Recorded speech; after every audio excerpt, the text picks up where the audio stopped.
Welcome back to Mystara, everybody, as we are looking at my top 10 best modules released for the Mystara setting. No complaining today as we talk about the best of the best. As normal, I had a few requirements for the list. The modules had to be set definitively in Mystara, or commonly accepted as being in this setting. The Hollow World, Red Steel, and Blackmoor settings do qualify, though Red Steel never actually had any modules written for it. But enough about the details, let's get to the good stuff. I'm Mr. Welch, and let's talk about the best of the best.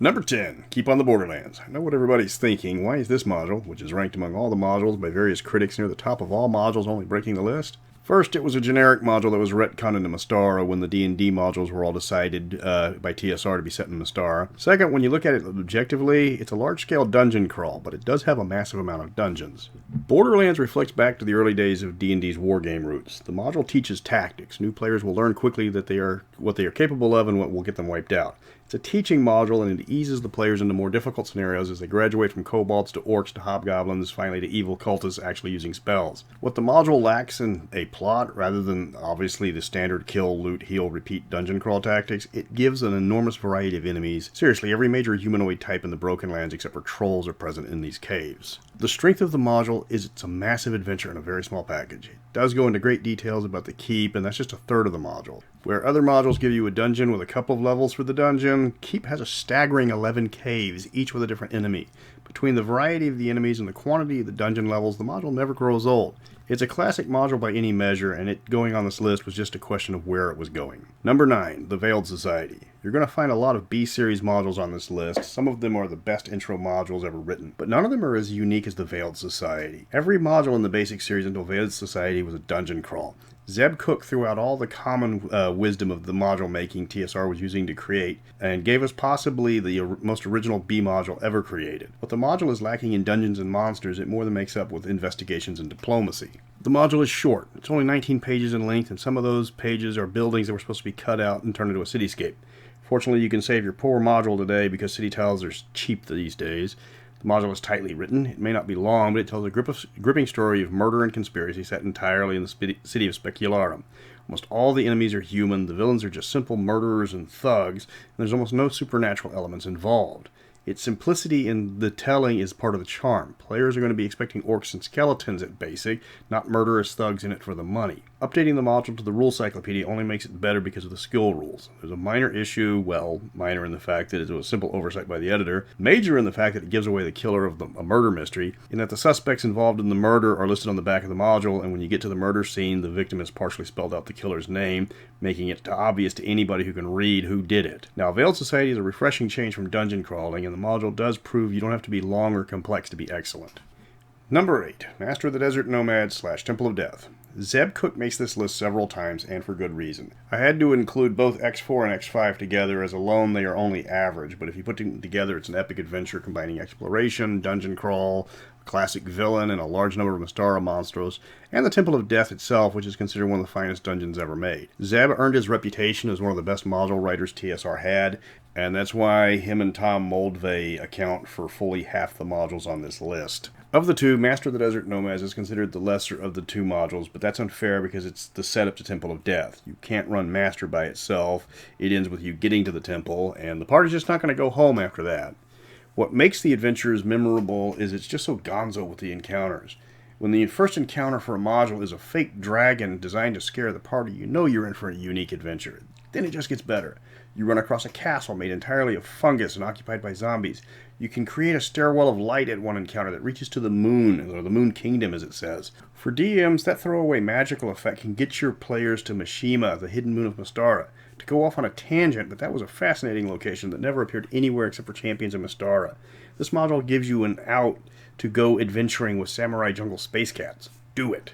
Now, the party actually gets to adventure in the nation of Hool, where the evil clerics that run the kingdom through fear and divination are waiting for them. You get to ride a flying ship crewed by skeletons to get to the Temple of Death, then it's a rather brutal stealth crawl to find the Master. The modules are railroads, you have to get to the temple to get to the Master, but what makes them fantastic is what you encounter along the way is equal parts terrifying and fantastic. People who have played the modules will tell you about the horrors of things like the spectral hounds, a monster that turns its victims insubstantial. It's hard to do a stealth run on a villain who uses magic to scry on his enemies, so you can never know when you're safe because the villain is almost always one step ahead of you. That's some good module design right there. Number 7, Lost City. Just like Zeb Cook, you're going to see Tom Moldvay on this list rather often. His first entry is The Lost City, a bottle episode that's almost bursting at the seams on just how much content he packed into it. Yes, the module has been retconned to fit into Mystara by being placed in Jalarum with a background going back to probably the Millennium Empire, but it was an easy fix because the city is, well, just lost in the desert and the party happens to stumble across it. While the module takes place entirely inside of a buried pyramid, it avoids being a dungeon crawl because the city is still filled with people. Now, they're mostly loopy and insane, but they're still kicking and will interact with the party. 3 factions have largely kept their senses and will be most of the friendly encounters the party will have. Well, friendly-ish. They are approachable, but they are still slightly touched because of their isolation. Then you have the common folk that have gone completely insane from too much dream wine and their long period of isolation. Half of the fun of this module is dealing with the people that think they're frogs or hummingbirds, or for the benign ones at least, while others think they're werewolves and try to bite the party. Of course, the party doesn't know the werewolf guy is insane, so let them sweat that. The module is great with just the initial basic level stuff, but what makes it a classic is it doesn't stop once the party hits the end of that. Below the adventure, there's even more dangerous parts of the pyramid, followed by an actual lost city that's left unfilled for the DM to turn into an adventure or a campaign. The big bad, Zargon, hasn't aged well in the module as he's pretty low level compared to what he's been turned into by wizards. Still, it's nice to see him get some love in later editions. The module doesn't seem to stop with all the content crammed into it, going from fully fleshed out dungeon to expert level dungeon that needs to be filled out, into the city that needs to be created from just the notes Moldvay gave you. It's got something for everybody. Number 6, Legacy of Blood. The problem with most of the companion modules is that most of them fall under the shadow of the first module in the series. Legacy of Blood escapes from Nor World to stand on its own merits. It becomes harder for writers to challenge characters as they reach the higher levels, and several of the companion and most of the master series showcase this in that they're bizarre stories or just stock adventures with amped up monsters, not Legacy of Blood. Show that a good story is a good story no matter what level you are. The charm of Legacy is, again, its unique approach to previously told stories. Instead of building your domain, you get thrown somebody else's domain that needs a lot of help, and you're on a tight schedule. This is one of the few high-level modules that recognizes one of the player's chief's assets, vast wealth. There's a large part of this module that can be solved by spending money, which gives the player something to do with the mountain of gold they've been sitting on since the start of their campaign. The other side of the module, outside of urban development, is trying to solve a mystery of who's sabotaging the party to drive them off so he can take over the domain. The trick is the module has set up numerous NPCs to be the bad guy and gave them all motives and opportunity. Coming up with the plans to lure the villain out to be captured is half the fun of the module, and even if you do catch him early, it still doesn't end the module because getting rid of the saboteur only makes fixing the domain easier, but it doesn't end the adventure. So points for originality in a complex, multifaceted adventure with Legacy of Blood. Number 5, Temple of the Frog. Dave Arneson knew how to write an adventure. Granted, it was his world, so he was the one to give it the best treatment. Blackmore was added to Mystara, so we can claim this masterpiece as our own, and that's just what I'm doing here. Sure, it's over the top with laser guns and hand grenades, but it also gets a solid villain, some vicious plot twists that keep the party guessing and on edge for the entire length of the adventure. I'll be totally honest, ranking these is getting tough because it's like rating Da Vinci versus Raphael versus Michelangelo versus Botticelli. They're all very good, and it's coming down to personal taste. So if you're going to play Temple of the Frog, run Adventures in Blackmore first. That's more of a source book with an adventure tacked on, but it does introduce a lot of the characters that will come up in Temple of the Frog. The biggest strength of the module is the constant reveals that show the party just the depravity of the villains they face. When they think they've seen the worst of the Temple of the Frog, they find another atrocity. This makes the party hate the saints and the cult of the frog, and that takes some talented writing. The high-tech reveal is spoiled by the cover of the module, but it doesn't make it any less thrilling. Temple of the Frog showcases how to design an adventure. Keep travel time to a minimum. There's nothing more tedious than walking for miles and days on end to get to the bad guys. There's some travel, sure, but once the party arrives, the adventure throws everything from killer mutants to space aliens to brainwashed fanatics at them. Never lets the party catch their breath as they go from horror to horror. Few modules can go from fantasy to sci-fi to horror in the space of a few pages well, but then again, few modules were written by Dave Arneson either. Number 4, Castle Amber. Castle Amber is famous not because it's lethal, it can almost certainly be one of the deadliest adventures you've ever played, but because most of the deaths are usually caused by players not paying attention or pressing their luck just a little too far. Moldvay's second module on this list does surreal gothic horror better than any other module written. It does have the killer mist cliche that was constant in a lot of early TSR adventures, but that does help enforce the claustrophobia feeling more than just force the players to finish the module. The module's atmosphere is one of foreboding, as there's not a lot of bad guys in the module, but there is a ton of madness to replace it. The module borrows heavily from Aston Clark Smith, but adds in the otherworldly horror of H.P. Lovecraft and the isolated insanity created by Edgar Allan Poe to make a really spooky module. Imagine a Hammer film designed by Tim Burton and directed by David Lynch, and you've got the right feel. The module doesn't have as many encounters as, say, Ravenloft does, but the emptiness of the chateau adds to the feeling of dread. There's two types of people in Amber, the dead and the insane, and going from finding dancing ghosts in one room to raving madmen in the next adds to the tension. There's a lot of mysteries on this list because the early mysteries were extremely good, but this one is different from Veiled Society or Legacy of Blood.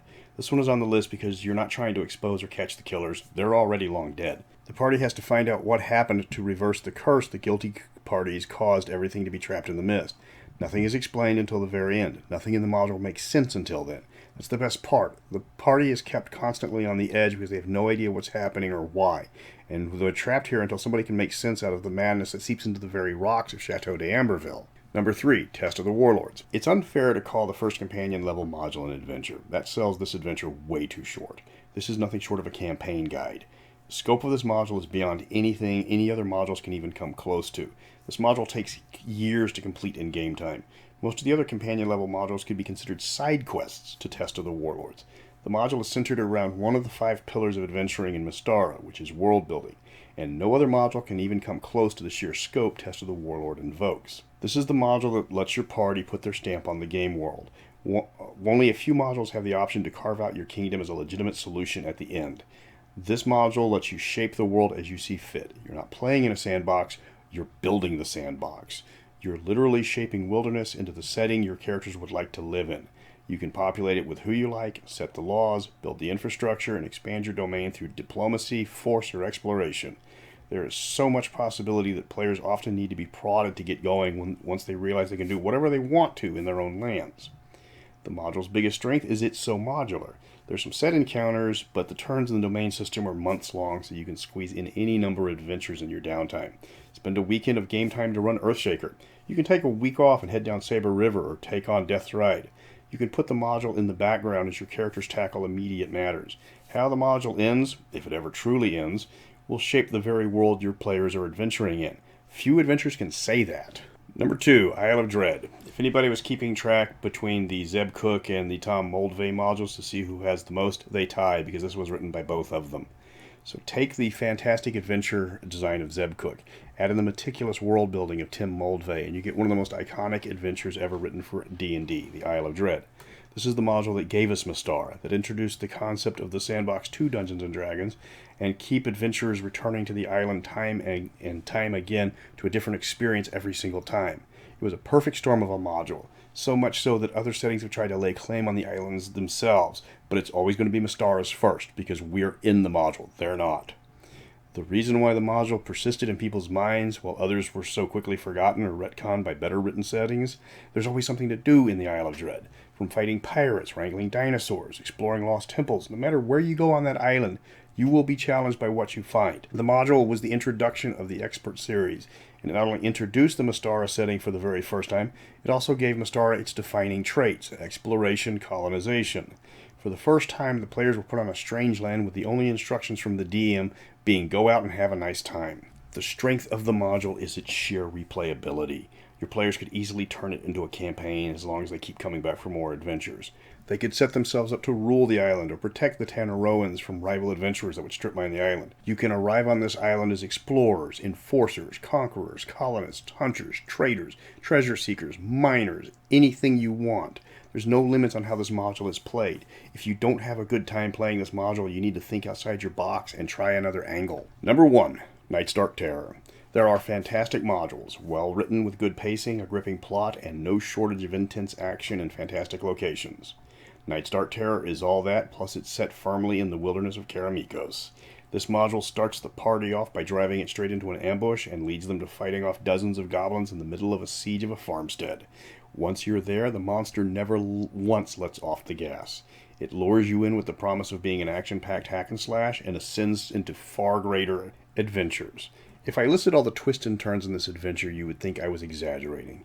You have to fight goblins and slavers, pick sides in an ancient war in a lost valley, deal with werewolves for a magical shape-changing centaur. There's magical curses, unspeakable horrors, assassins, and you get to rewrite the known history of the Trollodaran people, all in one module. The party barely has time to rest before the module throws the next part of the adventure at them. It has a pulp feel throughout it, dealing with all the classic locations of the genre. A village in need leads to an abandoned temple, then an ambush in a dark city, and so on until you discover the lost civilization that will rewrite the history as you know it. The module makes the #1 spot because it doesn't get much wrong. The party barely has time to catch its breath throughout most of the adventure. It's on a breakneck pace for about 90% of the module. It takes you to all the places you've read about in the Keramikos module, with the party stopping at Threshold, with a quick jaunt to Riflien to visit some elves. You're exploring parts of Keramikos no one has seen for hundreds of years, chasing a treasure just ahead of some bloodthirsty slavers. You do get a chance to catch your breath at Threshold, but you will be reminded there is a race on, and you have to get to the Lost Valley before the slavers do, because you don't know what that treasure is capable of doing. You will never forget finishing this module, because it makes you invest your emotions into finding the treasure after you fight so hard for it. So there you have it. Top 10 modules set in Mystara. It was hard to rank more than a few of them because they were so different in style and design. Castle Amber is a mystery. Night's Dark Terror is a pulp adventure. Dial of Dread is a sandbox. Test of the Warlords is a campaign. It's hard to compare them. It's just a matter of what makes you happy. Pick your favorite playstyle and grab a module in that vein. You can't go wrong if you're doing what makes you happy. Next week, I'm going to jump into the Savage Baronies, as I'm jumping into the last 3 books of the Red Steel series. But the good news is, 2 of these books are free over on the Vaults of Pandios. So until next week, remember, please hiss at the villain.